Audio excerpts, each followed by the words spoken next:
Hello everyone and welcome back to another GTA Online guide, where today we're going to be taking a look at a vast majority of boats within the world of GTA Online.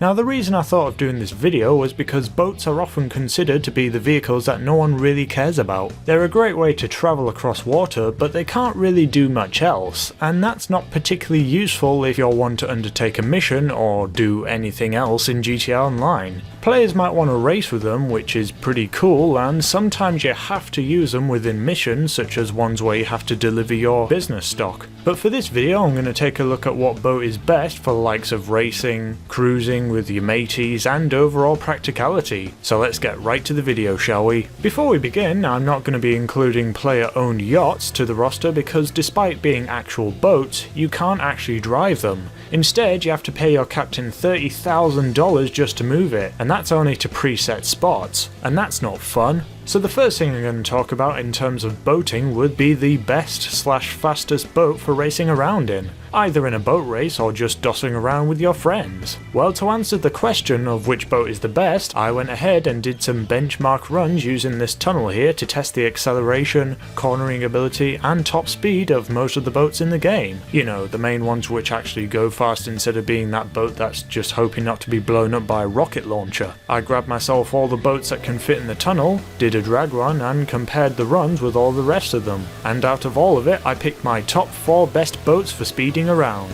Those would be the Jetmax, the Tropic, the Dinghy, and the Speeder. These 4 boats performed the best when I rode them all the way through this tunnel. They were the fastest, had the best cornering, and had great acceleration to boot. For those of you who were thinking the Toro would be on the top 4, you couldn't be more wrong.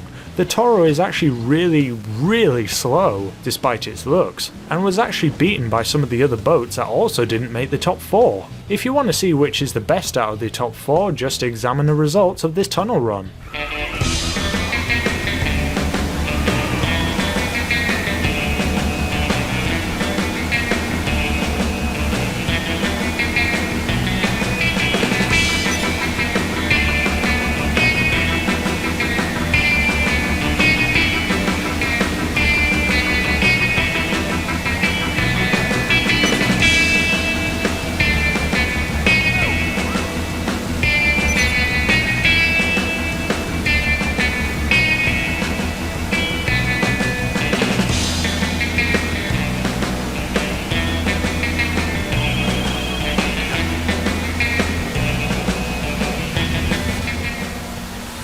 So we've gone over which would be the best boat for racing around. Now let's talk about some other aspects of boating that isn't really to do with racing. More for the social and fun side of boating, if you know what I'm talking about. There's times where I think we should all get together on one big boat, mess around, and just see what kind of shenanigans we can get in. I'm sure a lot of you will know what I'm talking about.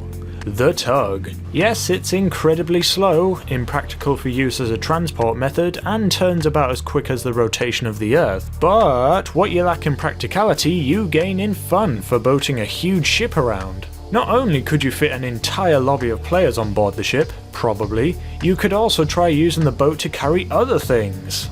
And fail on the most part. But it's that experimental side of things like, could I ferry this huge vehicle across the lake by using a tug? We tried it with dumper trucks. It didn't work. If a tug is just too slow for you, then you can always try some alternatives, such as the Marquis? Is that how you pronounce it? The Marquis, a boat that's less than half of the price of the tug, is more stylish, and is considerably faster. Although reversing in this thing still takes a year and a half. If the tug is too ugly for you, why not go on a scuba diving trip with your friends in one of these lovely things? The ocean is the limit, and boats are there to get you around it. Or just get yourself a Blazer Aqua and be done with it. No one's stopping you. I mean, the ability to drive on land as well as across water is quite the perk to have on a vehicle, especially when it has a mounted gun attached on the back. And on that note, I hope you enjoyed this short video. If you did, make sure to leave a like and subscribe to the Pyrerealm Gaming channel for loads more GTA Online videos coming to you very soon. See you around.